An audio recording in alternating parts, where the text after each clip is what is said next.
Hey, what's up guys? My name is Josh and welcome back to the channel. It's been about a week since I uploaded last. Thank you for letting me take that time off. It was some much needed recovery and rejuvenation. So before we get into the actual topic of today, I want to talk about the camera. So I'm switching to a different camera, or testing a different camera, I should say, not switching. And I would like you to let me know how it looks. But either way, onto today's discussion. So Elon Musk came out and said that Neuralink could be used to play music. And this is potentially really awesome. Now, this isn't something that I think we're going to see in the first generation, but it is something that Neuralink could, work its way into, or a competitor of Neuralink could do in the future. And I want to talk about what that might look like, and more importantly to us, what it might sound like. So one of the strange things about this is that it doesn't apply to the current rules of audio, and let me explain. So there's kind of two faces of audio that you actually hear. There's the more factual side of things, which is going to be things like frequency response. It's measurable what the frequency is in a particular area from a speaker or from a headphone. And then there's things that's going to be more illusion-based, which is going to be things like soundstage and imaging. And those systems are a trick of perception, and they basically work by tricking your brain a lot of times into thinking that something is coming from a place where it is not. See, if you were in front of me talking to me, I would have an actual center image and you'd be able to hear my voice coming from the center. But what speakers and headphones do in the most basic sense to trick your brain into thinking there's something coming from the center is they play the same signal out of the right and left, and that kind of combines down the center. But this is an illusion, it's not an actual thing. So for things that are not frequency response, things that are more illusion-based, like soundstage depth, those require a trick of the actual hardware to make it happen. And the better the hardware is, usually the better the illusion is. So Neuralink throws a wrench in this because it doesn't work off the same principles. Now, I think what will happen most likely is in the early stages of this, we'll see just mono sound in our heads. Like, we'll just hear something that doesn't have right and left orientation. It may not even be that clear. I'm not sure exactly what it's going to look like, but I'm assuming that the early stages, like with most things, is going to be pretty rough. But when it gets more advanced, that's where things get potentially more interesting, because the biggest areas of distortion right now are the speakers and the headphones, or basically the final output stage of your audio chain. That's going to be your single greatest point of distortion. And it has been that way for many years. But when that point of distortion goes away, it'll be interesting to see, one, what music sounds like from a factual or like things like a frequency response perspective, but it's also going to be crazy to see the potential benefits of the illusions. So the playing in your head is no longer going to require a trick of the speakers.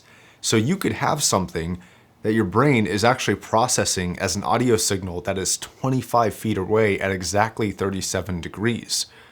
That's pretty crazy. And this potentially even gets more insane. So let's say on a frequency perspective, a few generations down the line of this, that there is no distortion. I don't know how you would measure it in your brain, but let's just say, for the sake of example, that there is no distortion in terms of things like frequency response. But that's where imaging and soundstage could potentially really shake how things sound. But the crazy thing about this is that it isn't just standard imaging and soundstage, which happens usually on a plane, and then sometimes you'll have this scale or height factor to things. It could trick your brain into thinking that things are coming from dead center or as far to any angle that you can think of.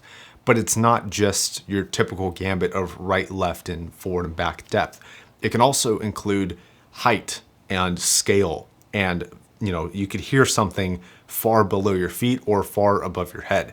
And if your frequency response, which I don't even know if it would be measured in frequency response anymore, but let's just say your frequency response was perfect, this could potentially be a real life sound experience for your music, assuming that the recordings are able to keep up. And that's a whole nother side of things, because if you're able to get the delivery system perfect, or as close to perfect as it can be, the problem after that is going to be the technology of actually capturing the audio. Now, unlucky for audio companies, this could be the death of many of them.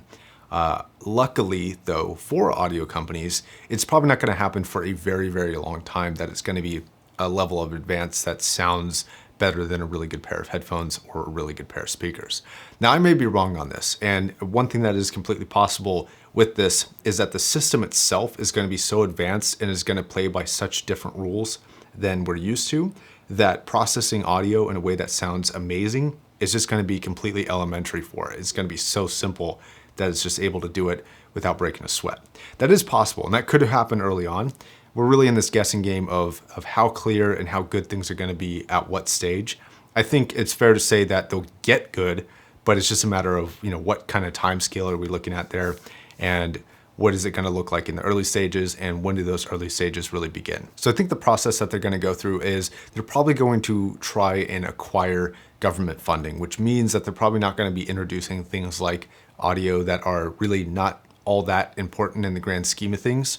And they're probably going to be focusing on fixing medical issues or connecting people to the internet in a way that is beneficial, specifically beneficial to the government to begin with. That way they can kind of get more revenue to be able to advance the technology further and further. Now you could kind of think of this in the same way of like Boeing and Formula One, right? There's this top end technology that gets made because they have funding to do it. And then eventually that gets trickled down into the consumer end and everybody ends up benefiting. So to wrap this up, theoretically, if everything works properly, a few generations in, probably not the first one, this could make for the closest to life listening experience that we have.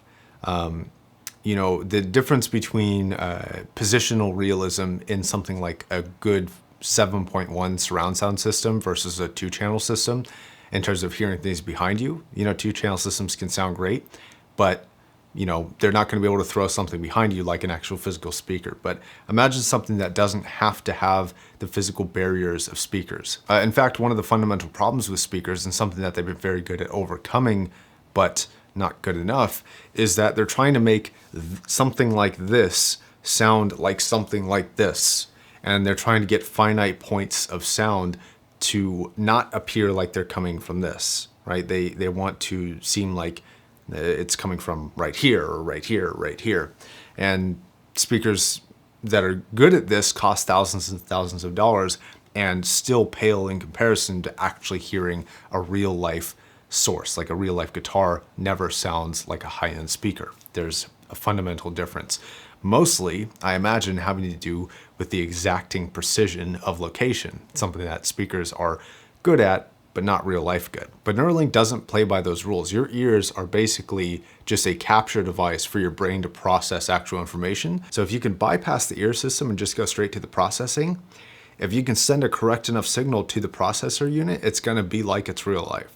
And that's gonna be insane, and I'm super excited. All right, guys, I'd love to know your thoughts in the comment section down below. What do you think of Neuralink? What do you think of Neuralink for audio?